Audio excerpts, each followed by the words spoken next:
By what name are you known? There are some who call me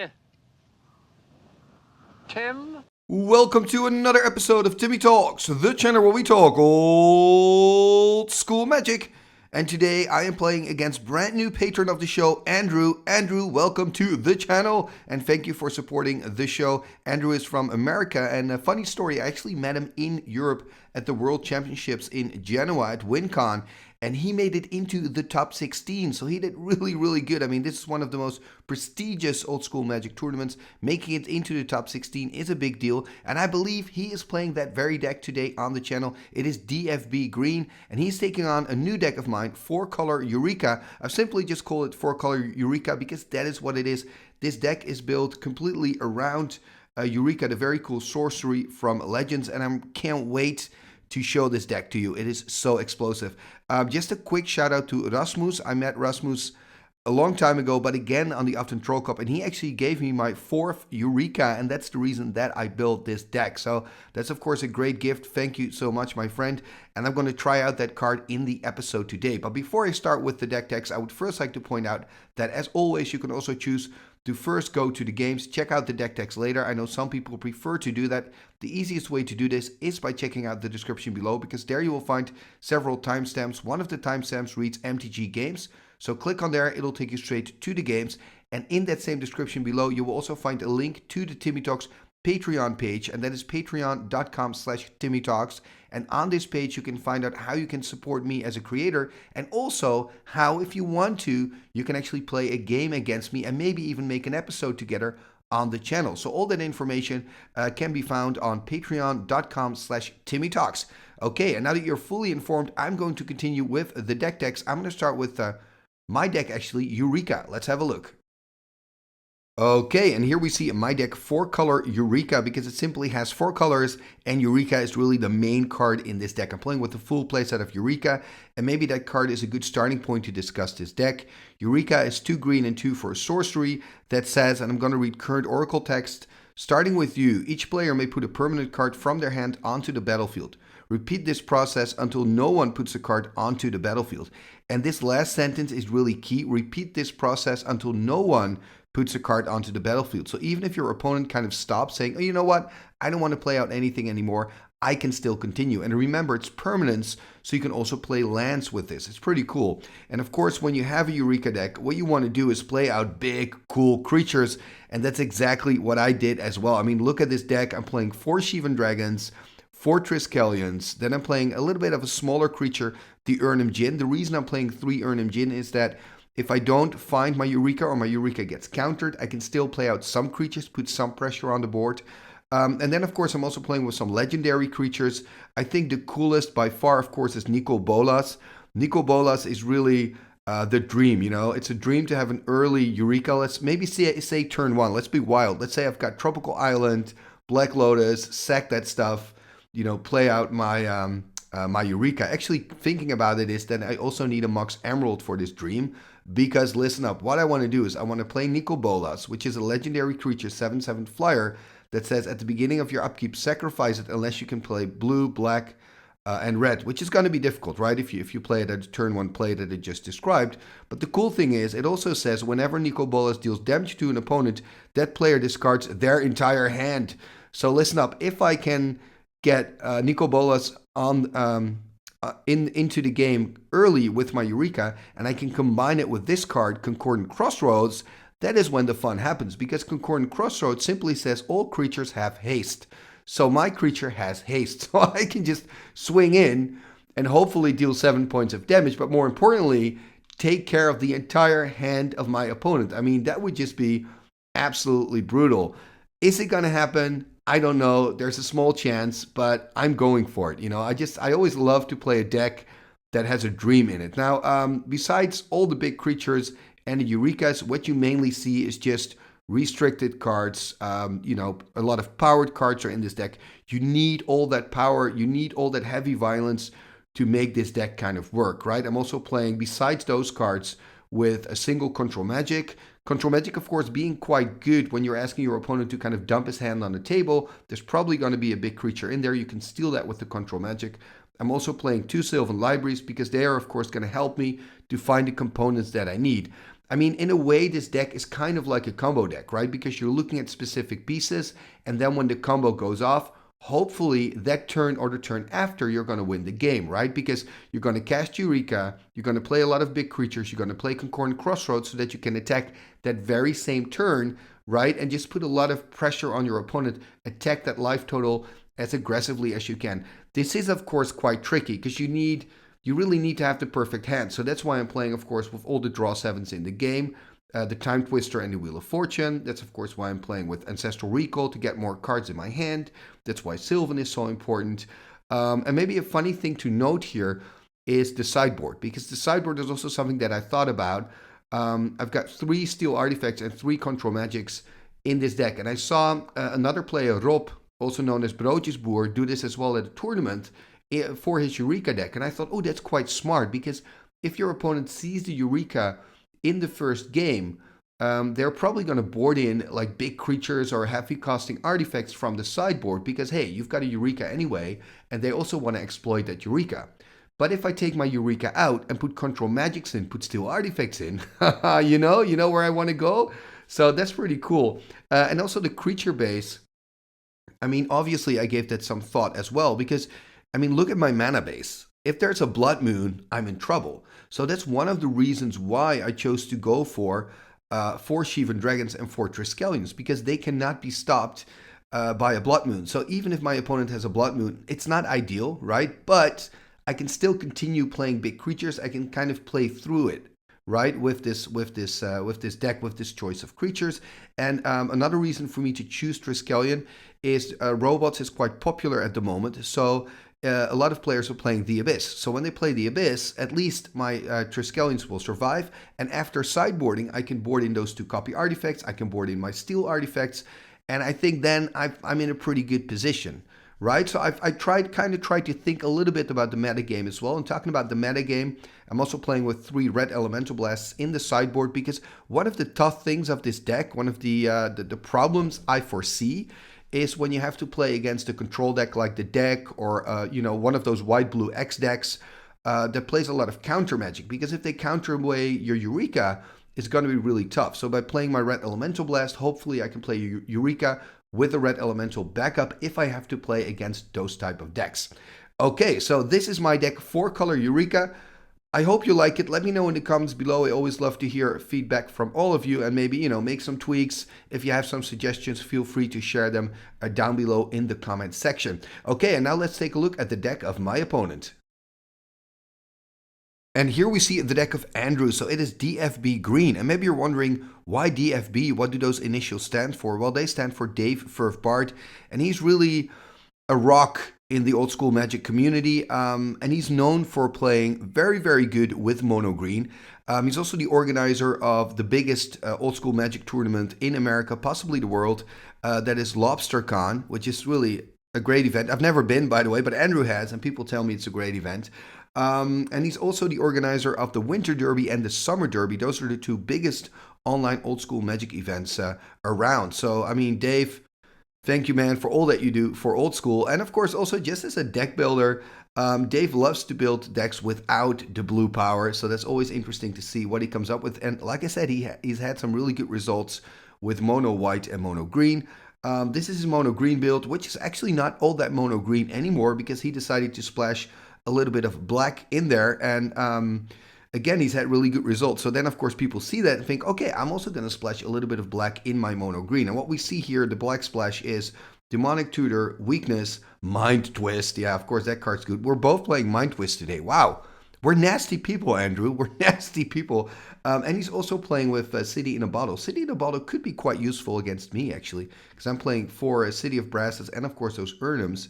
So that could be quite painful. And then, of course, he's just playing that classical green, right? He's just playing with a lot of creatures, right? A lot of cheap creatures. We see Argovian Pixies. We see Elves of Deep Shadow, which is, of course, a card that becomes better because of that black splash, because they can generate black mana and they have a 1 power, meaning you can pump them up with Pendelhaven. Talking about Pendelhaven, 4 Pendelhavens in this deck.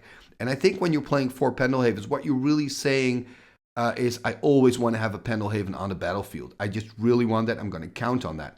There are, by the way, 4 Argovian Pixies, not 2, because of course we see 2 more on that second row. He's also playing with 4 Script Sprites, 4 Scavenger Folks, which are great to deal with artifacts. Talking about dealing with artifacts, he's also playing with 4 Crumbles, so he's really going to go heavy on that artifact destruction. Then we also see 4 Llanowar Elves, we see an Emerald Dragonfly, we see a Whirling Dervish. We don't see a Berserk. We also don't see a Spitting Slug.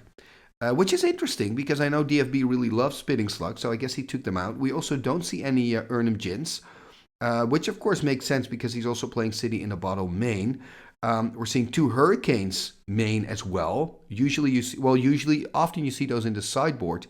I think the reason to play them main is they're direct damage, right? And this is a deck that's really good at dealing a lot of early damage, but what if your opponent kind of stays stuck on, 5 life or something, and has stabilized? Then a Hurricane can, of course, be your answer to that. You can still finish the job.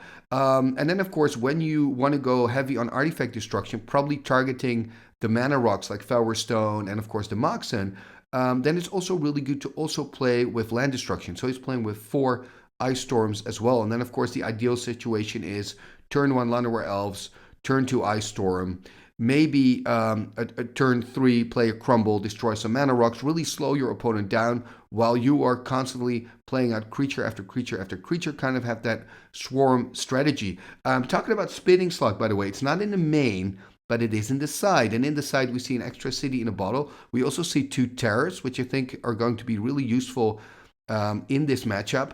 And then, let's see, what else do we see? Whirling Dervish, not that great against me. The other City in a Bottle, you could consider boarding that in. A Maze could be quite good. Tsunami could be useful. I'm playing with a lot of dual lands that produce blue as well. So Tsunami could be a good one as well to board in. But then again, every time you board something in, you got to take something out. And with this deck, you really want to keep your high density of creatures because you just want to keep putting that pressure on. And if you look at the CMC of this deck, by the way, it's ridiculously low, right? Ice Storm is the highest casting cost with 3. All the creatures cost 2 mana or less. So this is a super quick deck. It's going to be an interesting matchup, right? I think, yeah, Eureka is not going to be great for Andrew because he's going to dump his hand anyway. On the other hand, if I don't draw into Eureka, or if I draw into Eureka too late, I could already be dead before I really get to take advantage of my Eureka. So, yeah, these games could go really quick. Or they could take long, and I guess if they could take long, it's in my advantage, right? The longer it takes, the better it is for me, question mark.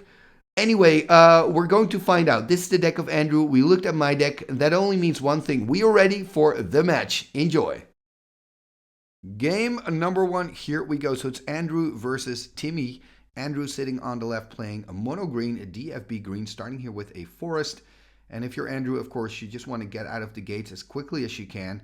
And my deck is 4-color Eureka, so my deck is all built around Eureka, the powerful sorcery from Legends. So I want to get to 2 green and 2 as fast as I can to start casting my huge creatures with Eureka. Here we see Argovian Pixies hitting the board turn 1 here for Andrew. So that's a good start for him. He can start hitting for 2. I'm starting with a Mox Sapphire. Let's see if I can follow it up with a land as well. Okay, there's a Taiga. I guess I don't have another play. Maybe a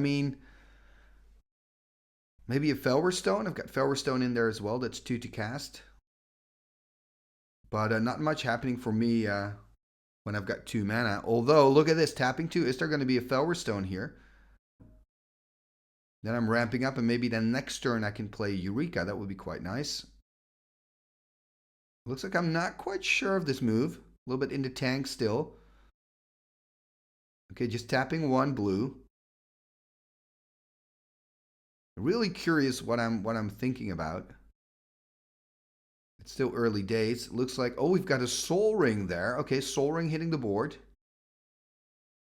And then tapping my Sapphire and my Soul Ring. Taking a point of mana burn. Okay, here we go. So there's a Time Walk. Yeah, we are playing according to the Atlantic rules, by the way, so that's with Mana Burn. You can also play with Fallen Empire in this format. There we see a Volcanic Island. Okay, so I'm taking that extra turn with that Time Walk, so that's pretty good for me. Tapping 2 again. Okay, for a moment I thought, am I going to regrowth my Time Walk? That would have been brutal, but playing a Sylvan.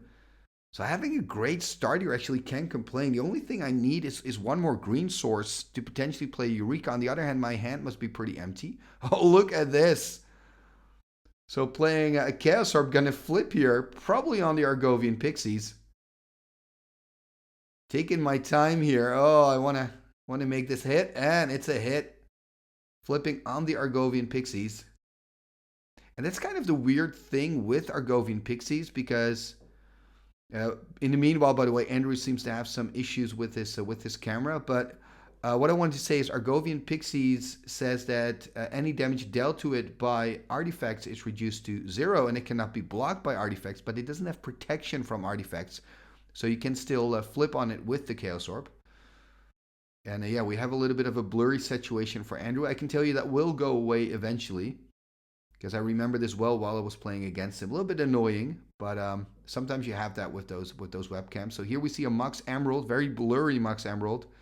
Let's see what Andrew can do. I guess the silver lining for Andrew here is, despite my super strong start, is that my hand's pretty empty, which is not good for Eureka. So there's another Argovian Pixies being played out by Andrew. And I'm going to take my turn here. And look at the top 3 cards, of course, because of the Sylvan. So I wonder how aggressively I'm going to use this. Checking the 1 card in hand. I mean, if that's a Eureka, then maybe I'm just going to draw all 3, right? Okay, I'm going to draw 2, drop to 15.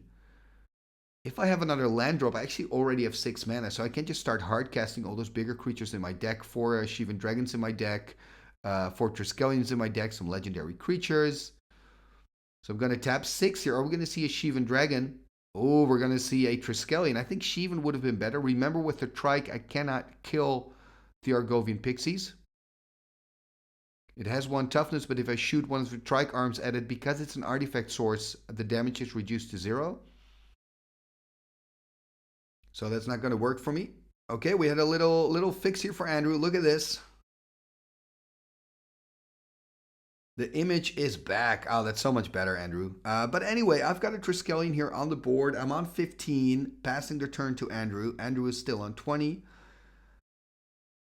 But of course, for him, this is a bit concerning, because now I can start hard casting out my bigger creatures. I can find my bigger creatures with the Sylvan, so it's going to be tough. At least he can still attack here with the Argovian Pixies, which I think he should do, especially with the Sylvan on the board. But let's see if he really does.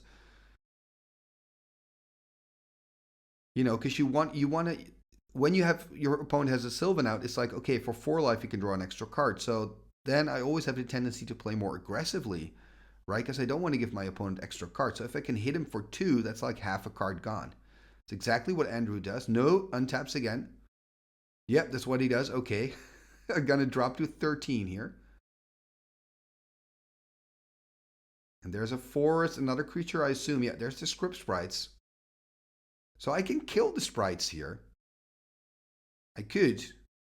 Oh, there's something else. Regrowth on the other Argovian Pixies.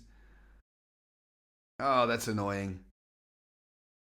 And now I know that he's tapped out. I'm first going to have a look at my cards with the Sylvan. Because if he wouldn't have tapped out, I think I should have killed the Script Sprites on end step. Because then if he has a Giant Growth, right, he could save it with the Giant Growth.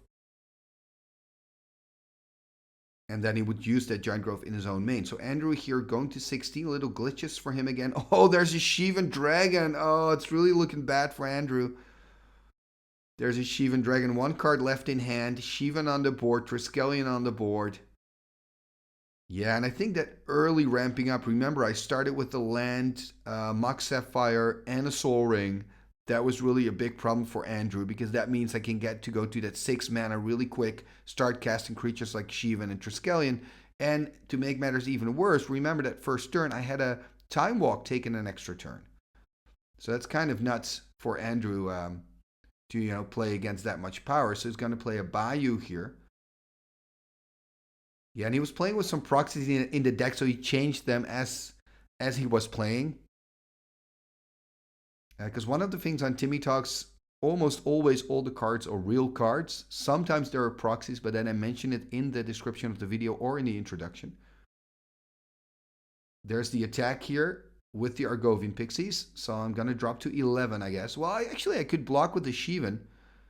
But then I'm basically trading the Shivan for an Argovian Pixies and a Giant Growth, which could be worthwhile because I've got that Sylvan. So I actually think I should block here, which may sound odd, but imagine if I'm not blocking, he plays Giant Growth, I take 5, go to 8, which is quite low. Exactly, I'm choosing to block. Or are we going to see the Giant Growth here? No, we're going to see a Terror here. And the Terror, of course, is great against me. And, okay, there's another Argovian Pixies. So I guess, by the way, the deck photo that I used in the deck wasn't accurate because there he played a weakness main. And I believe he told me he boarded out a weakness for a Terror before this game. Anyway, looking at the top 3 cards. Am I going to draw an extra card? That's the question. I think I can't because there are 2 Argovian Pixies on the board that I cannot block. So actually, I'm in a pretty difficult position, losing that Shiva now, having 13 life, only the Triskelion to block. I need to take 4 next turn, drop to 9. Ugh. I mean, this is not great. Just playing out a land. I mean, I'm not in a great position here in game 1. Like, I felt I was on cloud number 9 after playing out that Shivan, you know, and having so much mana and that Sylvan out. But now I'm doubting it. I'm on 13 with only Triskelion, looking at 2 Argovian Pixies. Probably going to drop to 9 here.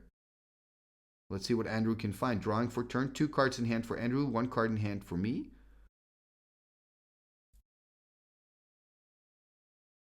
Yeah, this is going to be tricky. I think, right, Andrew, you just have to turn him sideways and just deal 4, put me on 9. That's exactly what he does. Remember, Andrew himself is still on 16, so he can just take the 3 from my trike. That doesn't matter. So dropping to 9. Going to tap the Mox Emerald. What are we going to see for that 1 green? Okay, there's another creature, which is just annoying, right? All these creatures right now, I cannot really deal with that. Of course, I can kill it with a single trike counter, which I think maybe I should, because if he have a giant growth, if he has a giant growth, sorry, then I should force him or to play it out now or not to use it. So I'm gonna ping the Script Sprite. Script Sprites is dead. That means my trike is now a 2/2. Gonna look at my top 3 cards. I mean, this game has changed. Okay, there's a Control Magic. That's actually quite good. Can take over the Pixies. Unfortunately, tap, but this is really a game changer. Because then next turn, I can block the Pixies on the Pixies. And then, of course, I can attack here with my own Triskelion, deal 2. So he's going to drop to 14. I think that 1 card in my hand is Eureka. I wouldn't be surprised. That's the thing if you play Eureka, especially when you play a full playset. Sometimes it's just a dead card in hand.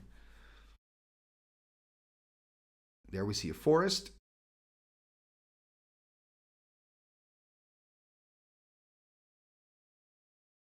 And now it's Andrew's turn to think.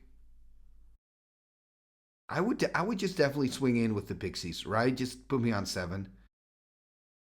Remember, he's playing Hurricane's main as well, so if you can just get me as low as possible, then maybe finish it off with the Hurricane.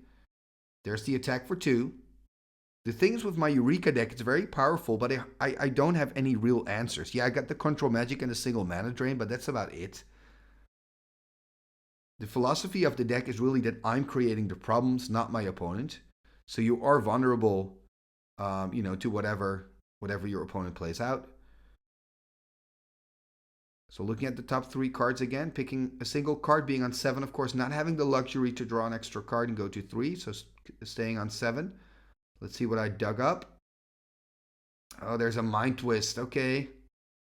Yeah, City in a Bottle. Yeah, you kind of know that. There's a reason that Andrew kept it in hand.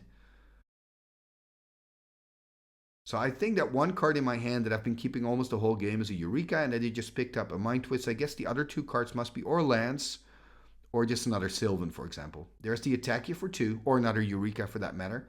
Andrew dropping to 12. And he is in top decking mode, like I am as well, actually. So having that single Argovian Pixies is a huge thing here right now on the board. If he can find an answer to the Control Magic, like a Chaos Orb would be my nightmare right now. Looks like he's keeping the card in hand though. I think a Giant Growth could also be kind of nice because he can just swing in. I would probably block and then he plays Giant Growth killing my Pixies. Anyway, passing the turn to me, so this is good. Oh, Ancestral Recall. Yeah, here we see the power cards that can potentially make the difference because now I can draw through those 2 dead cards which are probably on the top of my library. There's a Mox Ruby. There's a land, right? So there's probably Mox Ruby and land on top. 2 cards in hand now. Don't really have a good attack here because the Argovian Pixies can block my Triskelion. And I really don't want to attack here with the Argovian Pixies because I want to keep that on blocking duty. So I've kind of stabilized, but what I really need is like a Shivan Dragon or even cooler a Nicol Bolas. That would be quite nice. Just fly over that annoying Pixies. Start dealing some damage, but 2 cards in hand for me. Looking at my hand again. Looks like I'm a little bit in the tank. Nope, I'm not. Just passing the turn.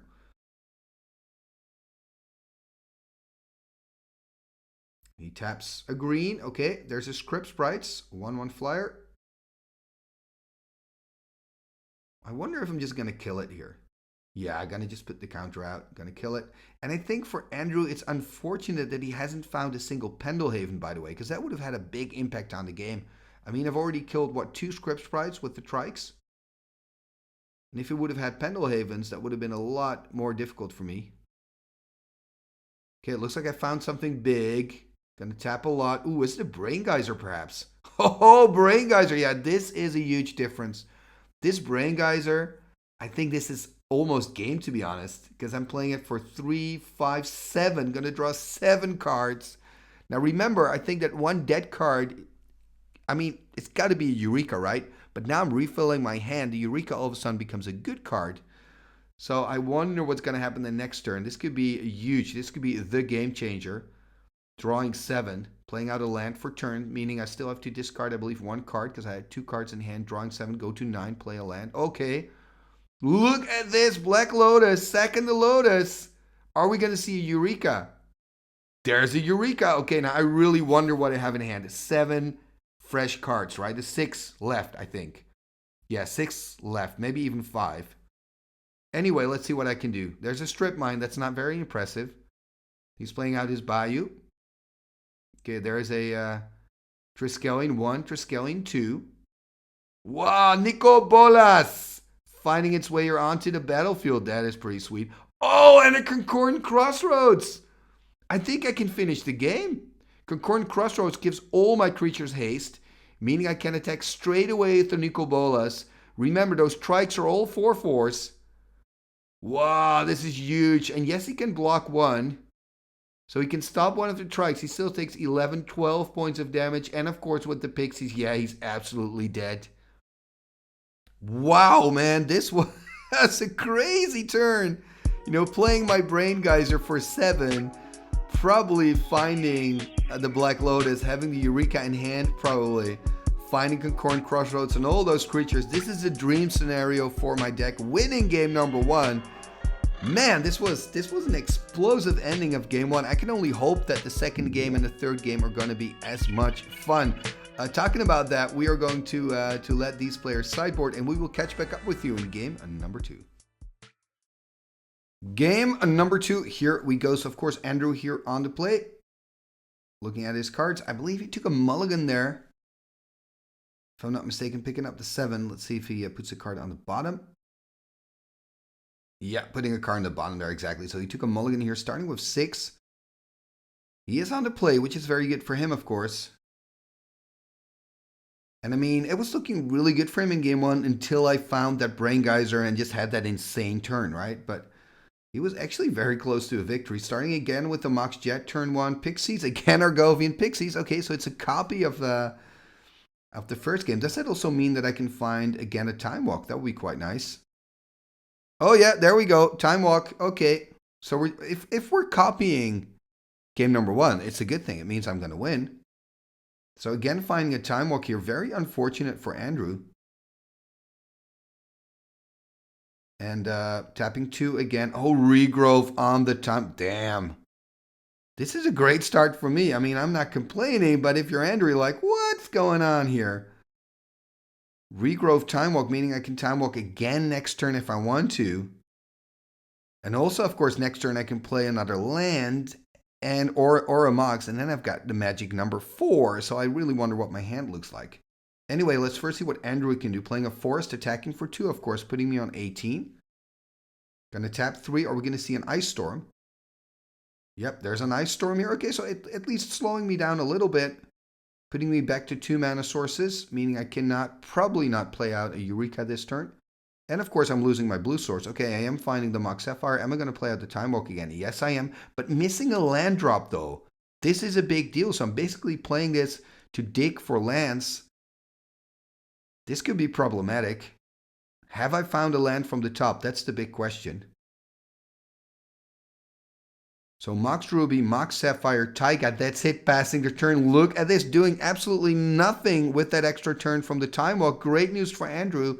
Can Andrew find another Ice Storm? That would be devastating for me. Or just a crumble, even a crumble on a Sapphire. That would be really good, actually.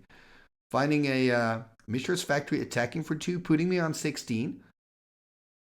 Tapping a green. There's a Llanowar Elves, passing the turn. So despite the fact that I've had 2 more turns than Andrew, which is kind of ridiculous, I'm not in a good position. Wow. That is surprising. Andrew playing a Demonic Tutor, by the way, shuffling his hand now. I wonder what he looked up with the Demonic. Finding a Taiga now. Do I have a Eureka? Tapping 4. There's the Eureka. Whoa! And then the big question is, what do I have in the rest of my hand? That is going to be a big deal. Okay, there's a Mirror Universe. So that's a card that came in from the sideboard. Card from Legends, which allows me to change life totals. And now, of course, it's Andrew. Andrew not playing anything out. There's a Swamp King. There's a Shivan Dragon. Wow. This Eureka absolutely killing it here. And remember, Solkanar the Swamp King has Swamp Walk, so that Bayou is quite good for him. It's a 5/5 Swamp Walker, and you gain a life whenever anybody plays a black spell. And of course, that's Shivan. Whoa, this is really bad for Andrew. And I wonder what that single card in hand is. I wouldn't be surprised if it's an Ice Storm, if he just wanted to keep attacking the mana base here. Now he's got 2 cards in hand, and he's really in a bad position. This is how explosive the Eureka is. Gonna tap 3. Yep, there's the Ice Storm. So the strategy to try, to get me off of the right mana is actually a great one. The problem is that I was able to find that land and, of course, having the perfect hand with that Eureka. There we see the Elves of Deep Shadow, which is kind of nothing more than a chump blocker at this stage. Oh, she can't even chump block. Solkanar is Swamp Walk and Shivan Dragon is flying. So next turn I can actually deal 10 and potentially more. I wonder if I'm now going to use the Mirror. Exactly going to second use the Mirror because I just want to attack. So this Mirror Universe, not the strongest, but still I gain 4, my opponent loses 4. So it's a life swing of 8, which is pretty good. Going to draw a card for turn. Yeah, and I assume I'm just going to swing in here. I could deal 12. Going to put Andrew on 4 if I want to, or maybe I've got better options. Exactly, pumping the Shivan here to 7, dealing 12 points of damage. Oh, Andrew, man. Oh, man. And remember, I had 2 extra turns, and it wasn't looking great for me until I found that second Taiga. That changed everything for me. And here we see Andrew picking up another card. There is a Bayou. Yeah, I think, what can he really do? I mean, he's as good as dead, isn't he? He can swing in here. He can deal 6 points of damage. He's not even gonna. He's just going to pass turn. There's the attack. So this is a very short, but very entertaining, for me at least, game number 2. But don't go away because we did play a game 3. Why? Because Magic's fun and we want to play more Magic. So stick around for game 3 because then you're going to see Andrew's deck work. I can tell you that. Game number 3, the bonus game. Let's see what's going to happen. Andrew, of course, having his 7 here. I think he's going to keep. Doesn't need to take a mult. And I mean, I think it's already good for Andrew if he doesn't have to deal with, again, a turn 1 time walk. Because remember, game 1 and game 2, he had to deal with the turn 1 time walk, which is pretty sick. Especially if you're Andrew's deck, DFB Green, you want to win it on speed, right? And if someone just gets an extra turn at the start of the game, obviously that's a big problem. So let's see what he can do here. Starting with a Pendelhaven, tapping the Pendelhaven, finally finding a Pendelhaven, by the way. Haven't seen a Pendelhaven at all in game 1 and 2. There's the Elves of Deep Shadow. And again, that Mox Jet. He keeps finding that Mox Jet. I wonder... Oh, Sylvan Library. Look at this. Sylvan Library. Okay, so I don't have a Time Walk turn 1, I guess, but now I've got a Sylvan Library turn 1. I really hope that I'm going to have this much luck when I'm at tournaments. Because thus far that hasn't happened. Anyway, passing to Andrew. I mean, Andrew is playing 4 Ice Storms, so we can just have a land and an Ice Storm. Let's see if he can find those ingredients. Tapping 3. Yeah, there's the Ice Storm. At least I get to draw a card out of off of my Aloha, I mean. Which is something. I think for the game it's nicer that he has this as an answer. Probably going to swing in for 1 as well. Going to put me on 19, I assume. Yeah, exactly. Passing the turn. Let's see what I can do.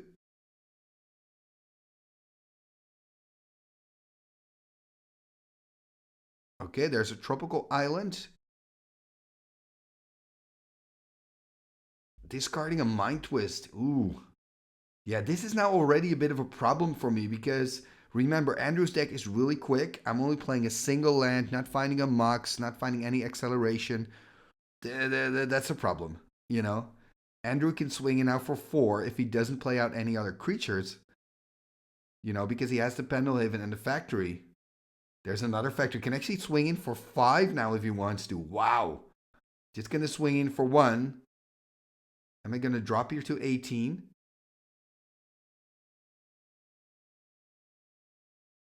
Yes, I am dropping to 18. Then he's going to tap 3. There's an Ice Storm. Oh, no. No, no, no. And here we see Andrew really doing what his deck wants to do. Keeping me off of the mana. Putting pressure on my life total. And I'm just playing a single land every single turn. And remember my deck list. I mean, I have nothing to do on turn with 1 mana. Or, okay, I can Ancestral Recall, I guess. Hoping to find Moxen, Soul Rings, just some acceleration. I mean, I'm in a really bad spot here. Probably I'll have to discard as well. Oh, man. Or did I play it in his upkeep? I guess I played it in his upkeep then. Anyway, he's going to swing in here for 3, for 4. Is he going to use the Pendelhaven, even hit me for 5? Hit me for 5, of course, why not? Or actually, okay, he's hitting me for 4 and playing the Scavenger Folk. Oh, the Scavenger Folk is also bad news. Even if I can find a Mox, he can destroy it with the Scavenger. I'm on 14. I don't have a lot of time anymore. I need to accelerate, have one of those magical turns that I had with the Brain Geyser. But then, of course, I had a lot of mana. That's the big difference here. I'm so low on mana sources. Discarding a Shivan Dragon, I guess.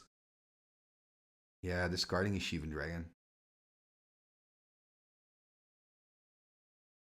Oh, this is bad. Yeah, discarding a Triskelion as well. Yeah, and here you can see the other side of my deck, which is also kind of good to see. If you see my deck in game 1 and game 2, it's almost like it's indestructible. It's you can't beat it, but actually you can. The deck is very vulnerable, but when it works, it's super explosive. And people who've played Eureka will probably tell you that as well. But Andrew is not there yet, of course. I'm on 14, but I am worried, as you can imagine. He can now animate both of his factories. He can swing in for 6. If he wants to pump it, he could actually swing in for 7.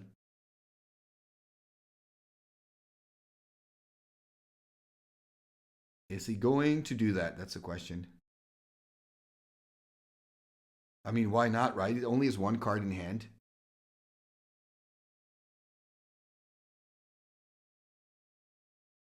Yeah, he is taking his time, so maybe he's got another option with that one card in hand. So deciding only to animate 1, keeping 1 at bay.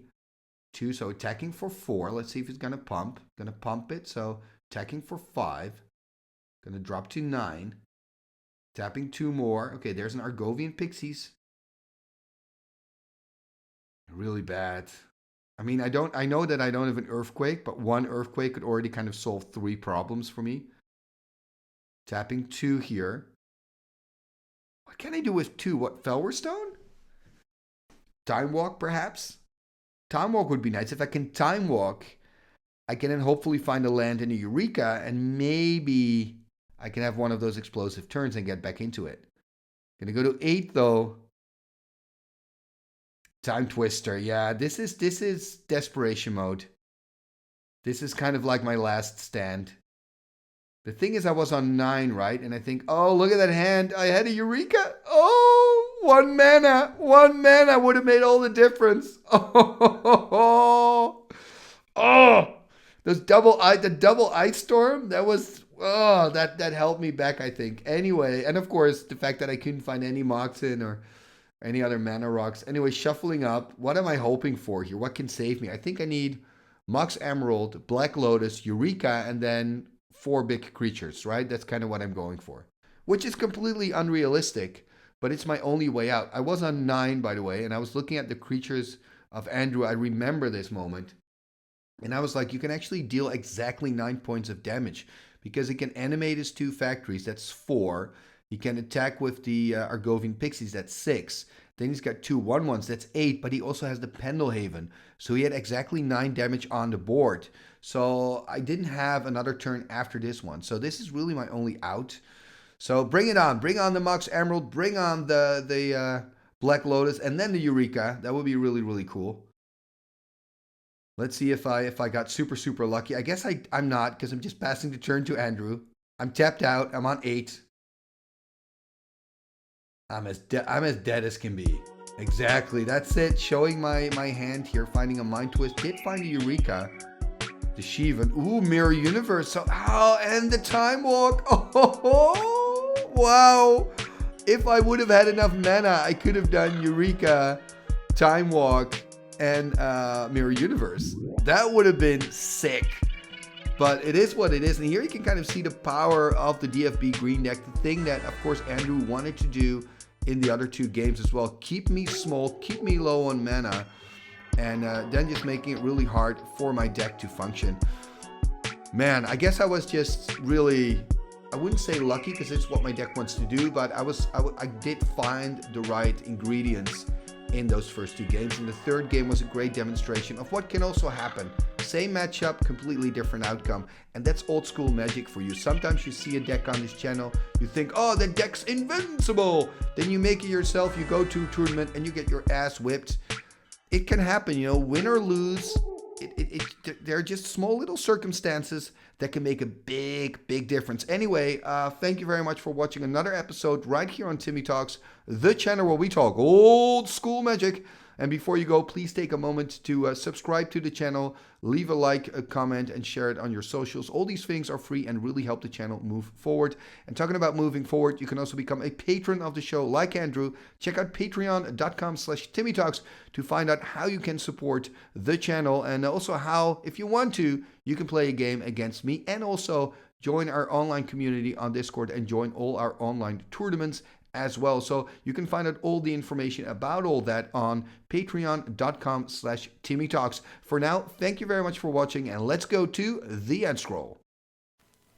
What shall we do with the drunken sailor? What shall we do with the drunken sailor? What shall we do with the drunken sailor? Early in the morning, way hey and up she rises, way hey and up she rises, way hey and up she rises, early in the morning.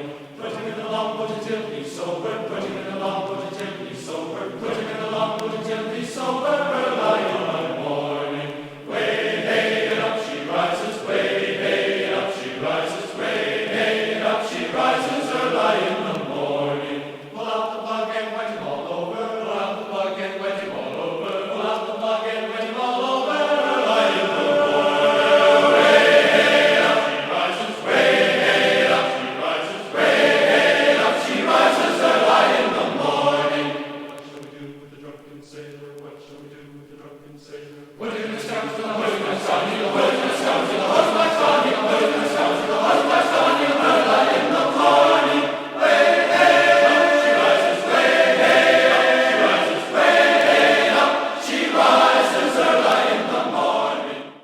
Igitus, figitus, sumba, kazee.